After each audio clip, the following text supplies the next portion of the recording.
53% na mga Pinoy ay pabor daw sa ICC investigation. 53% ha.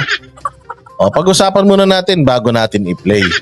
I assume na itong 53% na ito yung mga nasaktan sa speech ni PRRD sa Davao. Oh, I assume yung 53% na yan. Oh, so ilan ba tayong milyon? Oh, di ba supposedly ano sila?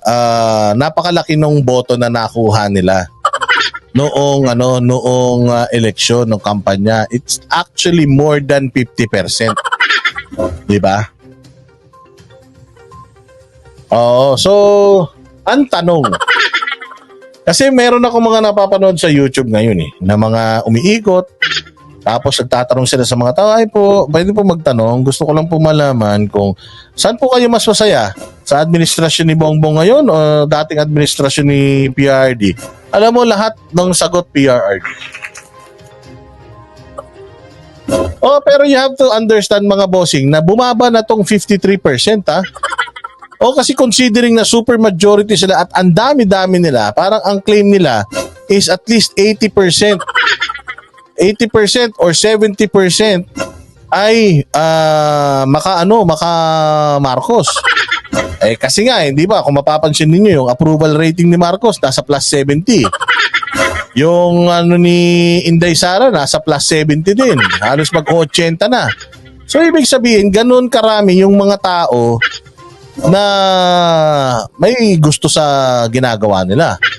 Oh, pero kung titingnan mo, kung pagbabasihan mo yung trust rating nila plus yung percentage ng mga Pinoy na sumusuporta dito sa ICC investigation na ito ay mababa. Kasi bakit?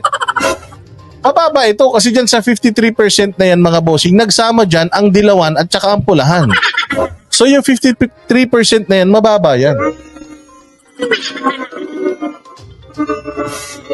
Oh, so pinalalabas lang nila na kalahati, more than half of the population pabor. Pero kung titingnan mo yung demographics, dyan sa 53% na yan mga bossing, nandyan yung mga dilawan at saka yung mga pulawan. Therefore, konti lang yan.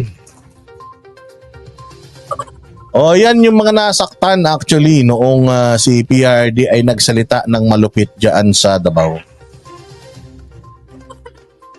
So pakinggan natin itong 53% na ito. And katulad nga ng sinasabi ko sa inyo, 53% mga bossing.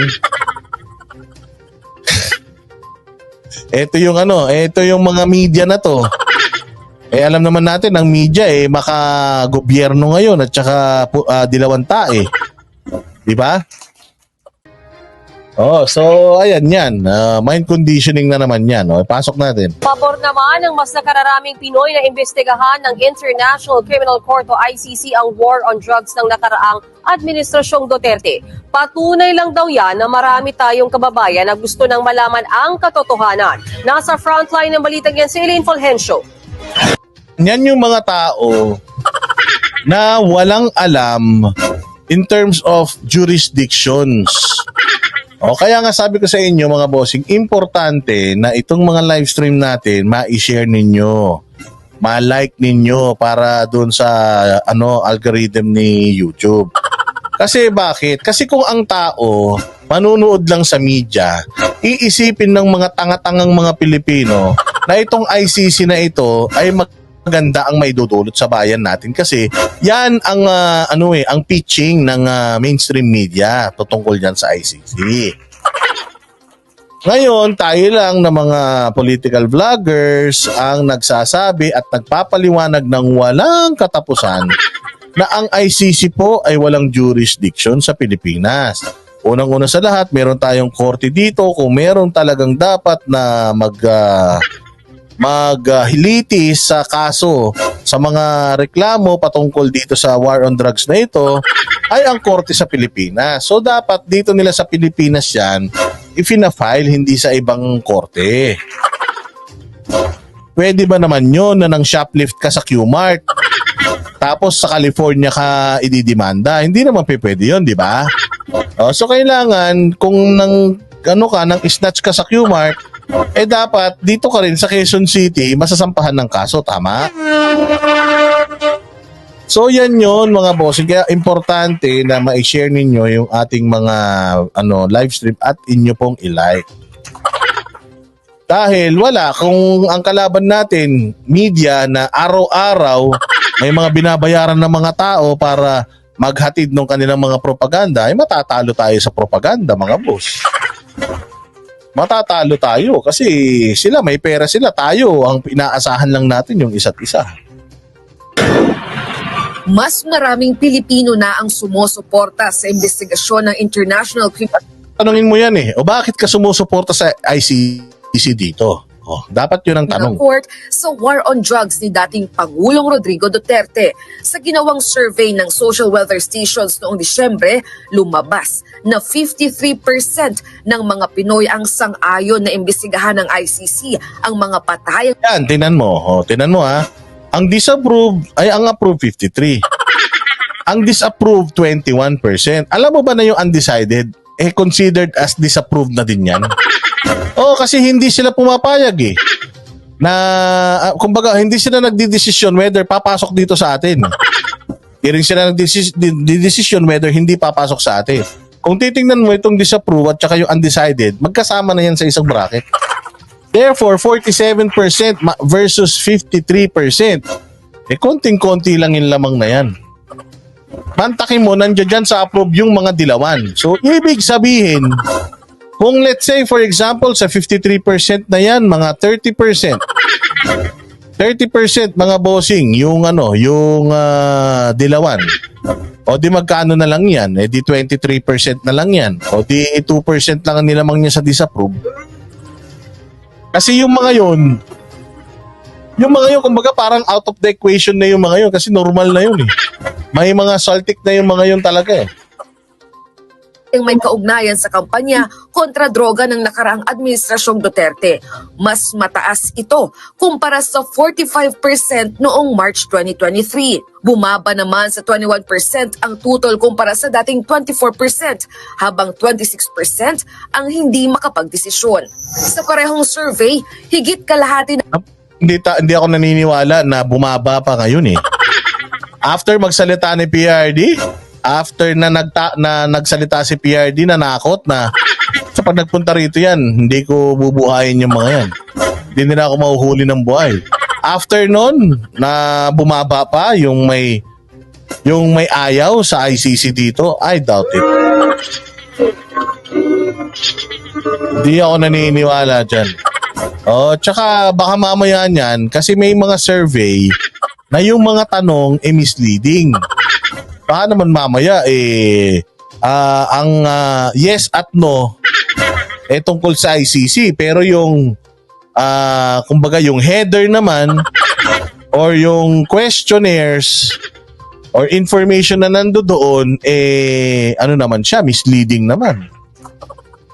So pwedeng gano'n. Kasi nga dapat tinatanong ang mga tao rito, una sa lahat is, naiintindihan mo ba na ang jurisdiction ng ICC sa Pilipinas?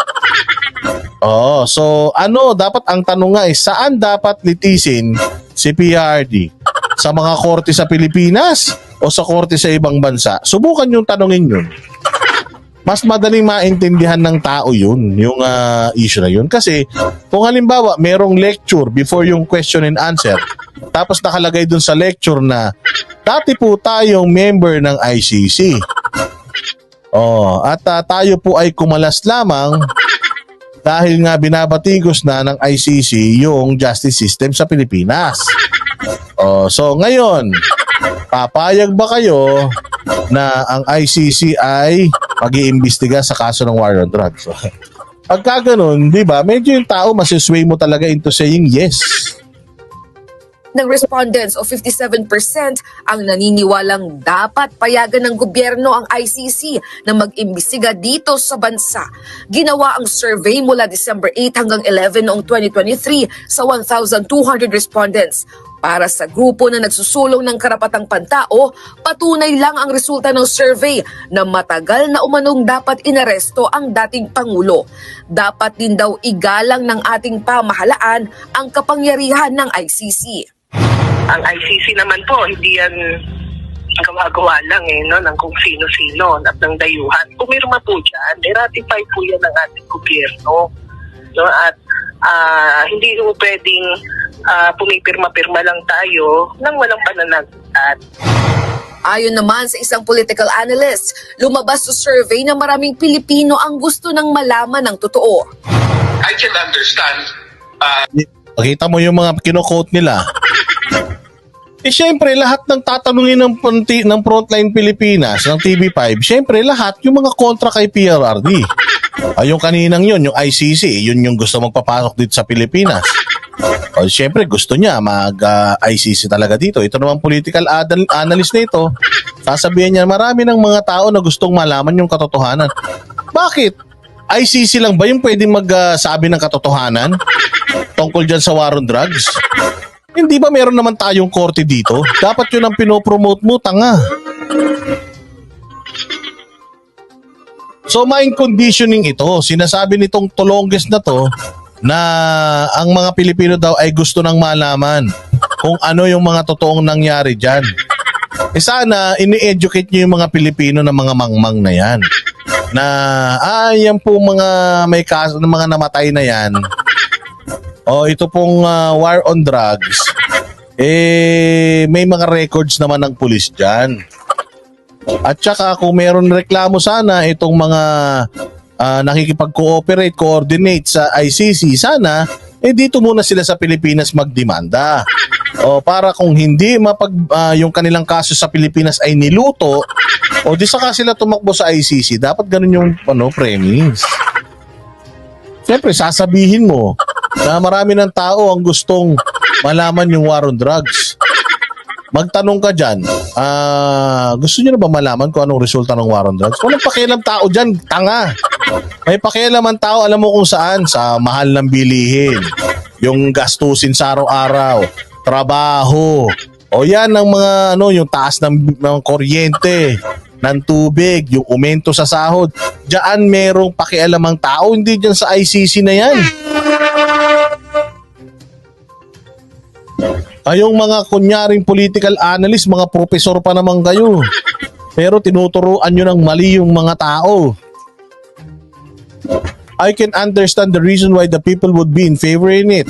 Not so much because of the legal consideration, not so much on the legal competitions, but so much because what they are more interested is really to carry out the truth. Walang pakialam ang tao dyan. Pumunta ka sa palengke. Magtanong ka ron. Masaya ka ba sa war on drugs ni PRD? Sasabihin ng lahat, nawala yung mga addict sa amin. The reason why the people would be favoring it, not so much because of the legal considerations, not so much because of the legal competitions, but so much because what they are more interested at. Ito dapat ang nire-reaksyonan nyo, TV5. Magpa-survey daw sana, papayag ka ba na magpa-drug test ang presidente ng Pilipinas? Oo o hindi? Diba? Yan ang mga survey. Para magkaalaman. Hindi yung ICC, animal na. Ano may tutulong ng ICC na yan sa problema ng Pilipinas? Ano may tutulong ng ICC na yan sa paglalagay ng pagkain sa hapagkainan? Kapag ba ikinulong ng ICC si PRD, uunlad na ba Pilipinas? Aayusin na ba nila Marcos yung pangmamahala nila? Wala na ba magmamalabis sa gobyerno? Wala na ba mga rapist, drug addict? Wala na ba mga snatcher sa kalsada? Tayo ba ay mura na ang karne, ang sibuyas?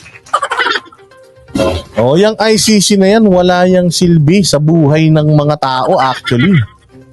Sa pang-araw-araw na buhay. Ako nga sabi ko nga sa inyo, I'm so into politics to the point na before ako matulog, nanonood ako ng mga vlogs, ng mga balita.